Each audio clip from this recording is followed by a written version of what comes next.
Pavel Zacha scored into the second period. Wasn't even the first goal of the period. Morgan Geeky had scored before that, 34 seconds in. And that was the story tonight. Quick goals by the Bruins in the first and the second period, all adding up to a 4-0 win. Welcome to Bruins Overtime Live, presented by BuyAToyota.com. Adam Peller and Billy Jaffe. Andrew Raycroft needed a response game. They got it. They did. And Vancouver played the role of the Bruins against Calgary the other night. And so I guess all's fair in love and hockey, right? No, exactly. As Brick said, coming out of the break especially. And it just goes perfectly to how it happens. It does happen to all these teams in the National League. The best team in the NHL, the most points, the most wins, just came in here and laid an egg like the Bruins did 2 days ago. So it's a good reference point for all of us at times when you get frustrated with the hometown team. I know it doesn't count, but I'm just pointing it out that that's what it is, because the Bruins took it to them right away. They get their shorthanded goals, and then they cruised to victory, which was nice to see them cruise. Yes. It was nice to see them cruise, because you want to bury this one. Right. What they did do is they didn't hurt themselves at all in this game. Correct. They didn't allow Vancouver to get back into the game. Again, just all kidding aside, what Calgary did to Boston. That's right. They started smothering them. They started making sure the puck was in areas where they could get it, and they never really got their rhythm that last game, the Bruins. This game, they got their rhythm. Vancouver never got their rhythm in this game. Never. Not at all. Well, you think the Bruins might be in trouble, right? 17 seconds into the game, the Canucks go on the power play, spend time in the pregame show talking about how good the power play has been for them, but then they get the shorthanded goal, and Brad Marchand, the shorthanded king, scores his 25th of the year. He is the active king, there's no question about it. He started the face-off, really nice play. Hampus Lindholm moving his feet, getting a little bit of open ice, and it's a little chip, and Thatcher Demko here mishandles a play. He would have liked to, in hindsight, he should be more patient, make a direct pass, make a direct play. Instead, he rips it past his teammate, and Marshy bangs in the rebound. Yeah, and one more time, Besser's number 6.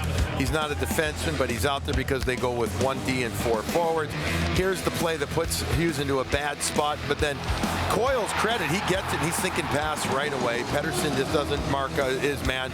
And Marchand literally is by himself, and Demko, they're all looking over there. Demko can't get it controlled, off of his pad, and he just goes upstairs on him. But immediately, Coyle is thinking hard bullet pass over there. It beats 2 forwards, Pettersson and Miller. And right now, the Bruins feel like, okay, we're going to be all right. You want to talk about changing the tenor of the game. Like you said, PK, no problem. Shorty, let's go. Second shorthanded goal of the year for Brad Marchand, making 35 in his career. He's the franchise leader. He's also the active leader in shorthanded goals. And so the Bruins take a quick 1-0 lead. Charlie Coyle picking up an assist, by the way, extending his point streak. And so the Bruins capitalize on a power play, and then they capitalize again on a Canucks power play. And this time it's Danton Heinen. No, and it was a beautiful solo effort from Dan Heinen. Charlie Coyle again making a great play in the defensive zone, finding Heinen. But Heinen just turns the jets on. He recognizes he's got a forward that he's up against, pulls it to that forehand, and an absolutely perfect shot beats Demko. I can't emphasize enough here the importance of him actually going away from Pettersson on the back check. Watch right here. He's going to get it. You see how he goes away from him instead of attacking middle ice until he's by him. If he had tried to go right by him, probably Pettersson could have whacked it, uses the length of the stick. Maybe this low look will show it even better. But the importance right here, he goes to the outside a little, then he comes back to the inside. It's a matter of, well, by the time he finishes, maybe 5 feet. But really, it's a matter of 2 feet. Separate, don't allow the guy to get the stick on puck, and then he uses one hand to bring the puck back in. What a shot. What a great shot right there against arguably the best goalie. Like that's what happens, by the way, when you don't hug your buddy at the All-Star game. Right, there we go. Right, lesson learned. Yes, lesson learned. Hugging karma. 10th goal of the year for Dan Heinen as we bring you our Subaru star of the game. We mentioned Charlie Coyle picking up the assist on the Brad Marchand shorthanded goal. Got the assist on the Danton Heinen goal as well. Career high 10-game point streak. You look at the numbers over the course of that streak, and Charlie Coyle on pace for a career year offensively, not only with the Bruins, but in his career as well. Are you okay that we didn't name Ullmark the star of the game, goalie? Yeah. Sometimes get a little dicey. I think Linus is, maybe his wife or his kids were in the building picking the first starts here in the building. That's Charlie Coyle with the point streak, the heater he's on. That's him all day. And I'm not getting my goalie card revoked for that. That's a You may be called before the board just for a conversation. Possibly. A letter in the mail. It's a letter in the mail. So the Bruins had scored quickly in that first period. And then in the second period, thought this was David Pasternak's goal at first, a scoring change, and Morgan Geeky scores 34 seconds into the second. An absolute beauty. The best part is he takes a hit to make the play, right? You think Pasta had something to do with it and said, you know what, I don't want this one. This is one of my good ones. Morgan, you can have it. This is the best look. Morgan just gets cross-checked from behind, and it hits off right there. It hits off like the lower third of his shaft, and then it caroms off of the right skate, I beg your pardon, the left skate of Myers into the net. He's got like U-boats for skates. He's so big, and it hits him and goes in. I mean, listen, it's a fortuitous bounce, but the old any sport cliche, you earn your luck, right? And they earn their luck. Because you know why? It's actually a good face-off play. Exactly. Yeah, it was a good face-off play, and that's what set it all up. They got a little bit of room for everybody, for Pasta, for Geeky, and sometimes you need that luck. 9th goal of the year for Geeky, matching his career high, and Sophia caught up with him after the game. Obviously a big win for your team. I want to get into the details, but let's start with a lot of what you guys talked about was this being a bounce-back game. How much of an effect or how much of a motivation did Tuesday have on today's performance?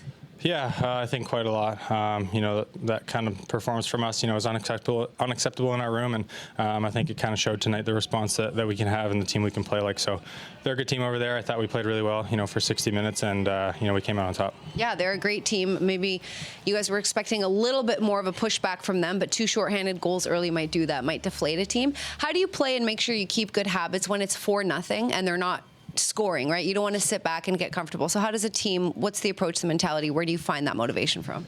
I think our coaching staff harps on that a lot, and I think it speaks to the accountability and the type of players we have in that room.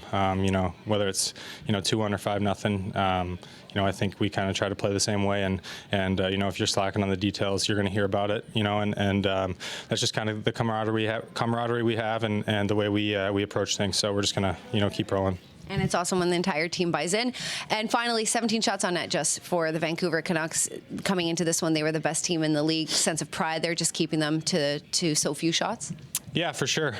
We know we can play solid defensively, and that leads to a lot of our offense and holding on to pucks. Our D do a great job of, getting pucks out for us, and obviously Linus and Sway when he's in net do a great job for us. So we're glad we get Linus a shutout tonight, and just keep moving into the next game. All right, thanks for your time. Thank you. Thank you. Morgan Geeky after the game. Razor, you were talking earlier, it was nice to see the Bruins cruise, right, in that third period. Well, their details were very good defense. Great. I mean, listen, it was a cruise control third, but what did they get? The 4 shots? I had to double 4 shots in the first, 4 shots in the third. Now, meanwhile, it was a low event third period in general. The Bruins had a whopping total of 6. But the way that they made sure that they protected middle ice, they had sticks down, they did all the little things like here, just sealing walls, and then stepping up, coming up right there, pushing there, see the sticks again. Everything's to the outside, everything's above, stick the puck. And here you go, supporting. Again, here you go, corralling, getting pucks out of the way, not allowing for Vancouver, even if they don't make a big comeback, but just even feel a little bit good, you help get your goaltender the shutout. They did a lot of smart, detail-oriented work in the third. Oh, exactly, and just a simple play by Linus, keeping the puck moving. There's 24 seconds on a power play. He wants to keep them moving, doesn't want to have a face-off, and then fortunately for us, we get the period over with a little bit quicker too. But it really headsy play. Seemed like everybody was dialed in tonight.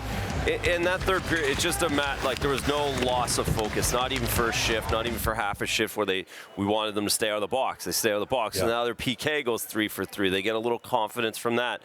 They get the shutout. They get a little bit of confidence of that, and so everybody gets ice time. Everybody plays their extra 2.5 minutes. The big guys rest the 2.5 minutes. Nobody's blocking shots on a penalty kill. All little details that can compound over the next 2 months in periods like that. Just the second time this year the Canucks have been shut out. Yeah. The first time was the third game of the season back on October 17th. It's been a while. I guarantee you they're going to have the exact... You could take the Bruins post-game comments from Tuesday and just put the Canucks mouths moving on it. They're going to say the same thing. They were like, embarrassing, unacceptable, but it happens. Bruins did it to a real good team. All right, enjoy it for tonight. Get ready to move on for Saturday. All right, we're just getting started here on Bruins Overtime Live. We get more reaction from the room. Their shutout win over the Canucks. Andy Brickley going one-on-one with head coach Jim Montgomery.